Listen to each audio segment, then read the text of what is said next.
দক্ষিণ কোরিয়া বিমান অবতরণের সময় ১৭৯ জন মারা গেছেন। এ বিষয়ে কথা বলতে আমাদের সঙ্গে যুক্ত হয়েছিলেন দক্ষিণ কোরিয়ার কেবি এভিয়েশনের চেয়ারম্যান আবু বকর সিদ্দিক। আমরা আবারও চলে যাচ্ছি তার কাছে। আপনি দুর্ঘটনার কারণ বিষয়ে আমাদের জানাচ্ছিলেন তখন।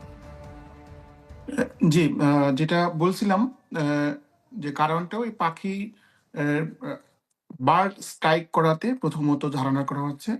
তার প্রেক্ষিতে পাইলট জরুরি অবতরণ করতে বাধ্য হন এবং বেইলি ল্যান্ডিং করেন, যেটা আর চাকা এবং গিয়ার ছাড়া, যার ফলশ্রুতিতে তাকে কোনোমতেই স্টপ করানো যায়নি এবং রানওয়ের শেষ দিকে যে ওয়াল থাকে, সেই ওয়ালের সাথে সংঘর্ষ লেগে সম্পূর্ণ বিধ্বস্ত হয় এবং আপনারা জানেন ১৭৫ জন যাত্রী ছিল, ৬ জন ক্রু মেম্বার ছিল। এর মধ্যে মাত্র ২ জন ক্রু মেম্বারকে আহত অবস্থায় উদ্ধার করা সম্ভব হয়েছে। বাকি ১৭৯ জন নিহত হয়েছেন।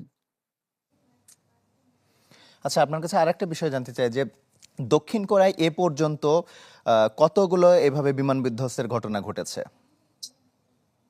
দক্ষিণ কোরিয়ার এ পর্যন্ত বেশ আ ১৯৮৩ সাল থেকে এ পর্যন্ত অনেকগুলো দুর্ঘটনা ঘটেছে। যেমন ১৯৮৩ সালে কোরিয়ান এয়ার আ সোভিয়েত সরকার দ্বারা মানে শুট আউট করে একটি বিমানকে বিধ্বস্ত করে। সেখানে ২৬৯ জন প্রাণহানি ঘটে।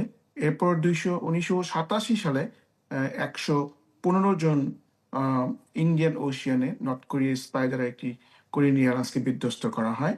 এরপরে ১৯৮৯ সালে কোরিয়ান এয়ার টেল আবিব লিবিয়াতে আ বিধ্বস্ত হয়। এয়ার ক্রাশ ৮০% মানে ৮০ জন নিহত হয়। এরপর ১৯৯৭ সালে যে ২২৫ জন গুয়াম আম এয়ারপোর্টে অবতরণের পূর্ব মুহূর্তে জঙ্গলে বিধ্বস্ত হয় এবং সবাই নিহত হন। এবং ২০০২ সালে চাইনিজ একটি এয়ারলাইন্স কোরিয়ার মাটিতে ১ম কোরিয়ার সোলে মানে কোরিয়ান মাটিতে ১ম বিধ্বস্ত হয়।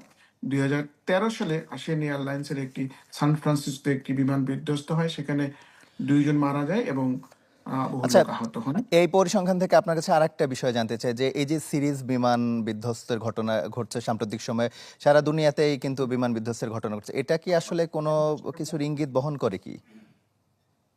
দেখেন, এটা আসলে বিশেষ কোনো ইঙ্গিত বহন করবে আমার মনে হয় না। কারণ আ এটা তো বোয়িং এর যেই প্লেনটা 737-800, এটার বেশ কিছু ত্রুটি বিচ্যুতির কথা কিন্তু অনেক আগেই আসছে।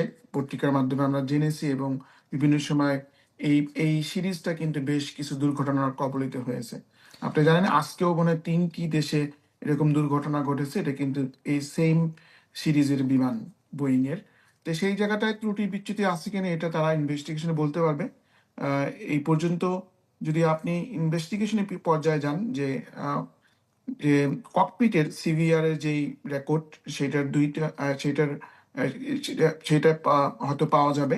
কিন্তু মেইন যেটা আপনার ককপিট ব্লাক বক্স, ২ টা ব্লাক বক্সের মধ্যে এই বিমানের একটি ব্লাক বক্স কিছুটা ক্ষতিগ্রস্ত হয়েছে। তাই এটা ইনভেস্টিগেশন এর বিষয়, সময় লাগবে ১ থেকে ৬ মাস পর্যন্ত, according to Korean ministry of land and authorities এর স্টেটমেন্ট অনুযায়ী।